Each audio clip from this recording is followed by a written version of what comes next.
शनि महादशा में आखिर क्यों की जाती है पीपल वृक्ष की पूजा। नमस्कार दोस्तों, अध्यात्म सागर में आपका स्वागत है। दोस्तों, ज्योतिष शास्त्र अनुसार जब किसी व्यक्ति पर शनि की महादशा चल रही होती है तो उसे शनिवार को पीपल वृक्ष की पूजा करने के लिए कहा जाता है।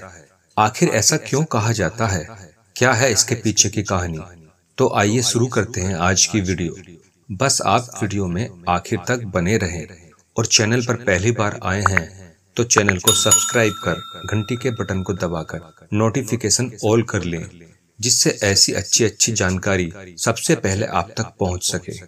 दोस्तों, शास्त्रों में वर्णित एक पौराणिक कथानुसार बात उस समय की है जब शमशान में महर्षि दधीचि के मांस पिंड का दाह संस्कार हो रहा था, तो उनकी पत्नी अपने पति का वियोग सहन नहीं कर सकी और पास में ही स्थित विशाल पीपल वृक्ष के कोटर में 3 वर्ष के बालक को रखकर स्वयं चिता में बैठकर सती हो गई। इस प्रकार महर्षि दधीचि और उनकी पत्नी का बलिदान हो गया, किंतु पीपल वृक्ष के कोटर में रखा बालक भूख प्यास से तड़प तड़प कर चिल्लाने लगा। जब कोई वस्तु नहीं मिली तो वह कोटर में गिरे पीपल के फलों को खाकर बड़ा होने लगा।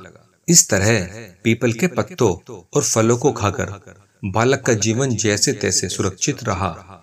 एक दिन देव ऋषि नारद मुनि वहां से गुजरे। नारद जी ने पीपल वृक्ष के कोटर में बालक को देखकर उसका परिचय पूछते हुए कहा, बालक तुम कौन हो?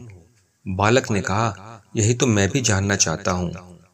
नारद मुनि बोले, तुम्हारे जनक कौन है?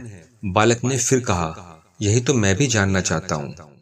तब नारद जी ने ध्यान लगाकर देखा और आश्चर्यचकित हो बताया कि हे बालक, तुम महान दानी महर्षि दधीचि के पुत्र हो। तुम्हारे पिता की अस्थियों का वज्र बनाकर ही देवताओं ने असुरों पर विजय प्राप्त की थी। नारद ने बताया कि तुम्हारे पिता दधीचि की मृत्यु मात्र 31 वर्ष की आयु में ही हो गई थी। बालक ने नारद जी से पूछा, मेरे पिता की अकाल मृत्यु का क्या कारण था? नारद जी बोले, तुम्हारे पिता पर शनिदेव की महादशा थी। नारद जी बोले, तुम्हारे पिता पर शनिदेव की महादशा थी। तब वह बालक बोला कि मेरे ऊपर आई विपत्ति का कारण क्या था? नारद जी ने कहा, तुम्हारे ऊपर भी शनिदेव की महादशा थी। इतना बताकर देव ऋषि नारद ने पीपल के पत्तों और फलों को खाकर जीवित रहने वाले उस बालक का नाम पिपलाद रखा और उसे दीक्षित किया। नारद जी के जाने के बाद बालक पिपलाद ने नारद जी के बताए अनुसार ब्रह्मा जी की घोर तपस्या कर उन्हें प्रसन्न किया। ब्रह्मा जी ने जब बालक पिपलाद से वर मांगने को कहा तो पिपलाद ने अपनी दृष्टि मात्र से किसी भी वस्तु को जलाने की शक्ति मांगी। ब्रह्मा जी से वर मिल जाने के बाद सर्वप्रथम पिपलाद ने शनिदेव का आह्वान कर अपने सम्मुख प्रस्तुत किया और उन्हें सामने पाकर आंखें खोलकर भस्म करना शुरू कर दिया। शनिदेव शरीर जलने लगे, ब्रह्मांड में कोलाहल मच गया। सूर्यपुत्र शनि की रक्षा में सारे देव विफल हो गए। सूर्य भी अपनी आंखों के सामने अपने पुत्र को जलता हुआ देखकर ब्रह्मा जी से बचाने हेतु विनय करने लगे। अंततः ब्रह्मा जी स्वयं पिपलाद के सम्मुख पधारे और शनिदेव को छोड़ने की बात कही, किंतु पिपलाद तैयार नहीं हुए। ब्रह्मा जी ने एक के बदले 2 वर मांगने की बात कही। तब पिपलाद ने खुश होकर उनसे यह 2 वरदान मांगे। पहला वरदान, जन्म से 5 वर्ष तक किसी भी बालक की कुंडली में शनि का स्थान नहीं होगा, जिससे कोई और बालक मेरे जैसा अनाथ ना हो।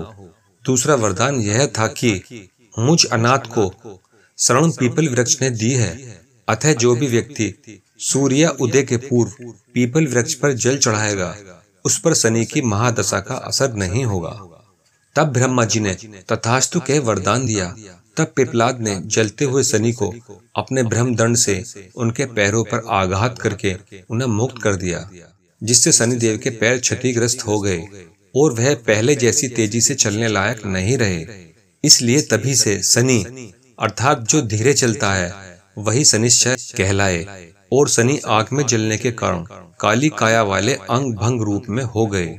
इसलिए तभी से संप्रति शनि की काली मूर्ति और पीपल वृक्ष की पूजा की जाती है।